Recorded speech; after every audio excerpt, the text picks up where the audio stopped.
CM Revanth Reddy సర్కార్పై ప్రశంసల వర్షం కురిపించారు కాంగ్రెస్ అగ్రనేత రాహుల్ గాంధీ. రేవంత్ రెడ్డి అంచనాలకు మించి రాణించారని కొనియాడారు ఆయన. విజయవంతంగా కులగణన నిర్వహించడం అంత ఈజీ కాదని పేర్కొన్నారు రాహుల్. రేవంత్ రెడ్డి సర్కార్ ఏదో చేపడుతుంది అని విధంగా కాకుండా పూర్తి కృషితో పనిచేసిందని అన్నారు.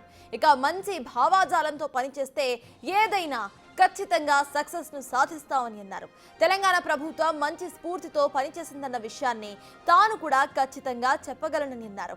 ఇదొక చారిత్రాత్మక మైలురాయిగా నిలుస్తుందని అన్నారు రాహుల్ గాంధీ. దీని ద్వారా సామాజిక న్యాయం జరుగుతుందని తెలిపారు.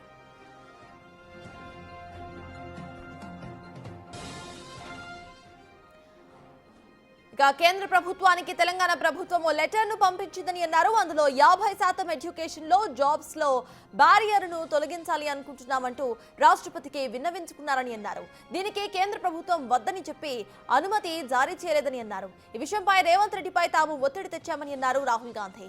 తెలంగాణ ప్రజలకు ప్రయోజనాలు అందించడం రేవంత్ రెడ్డి బాధ్యతగా చెప్పారు. పెద్ద బాధ్యతగా పరిగణించిన రేవంత్ సక్సెస్ తీసుకువచ్చారని అందుకు రేవంత్ కు కృతజ్ఞతలు తెలిపారు రాహుల్ గాంధీ.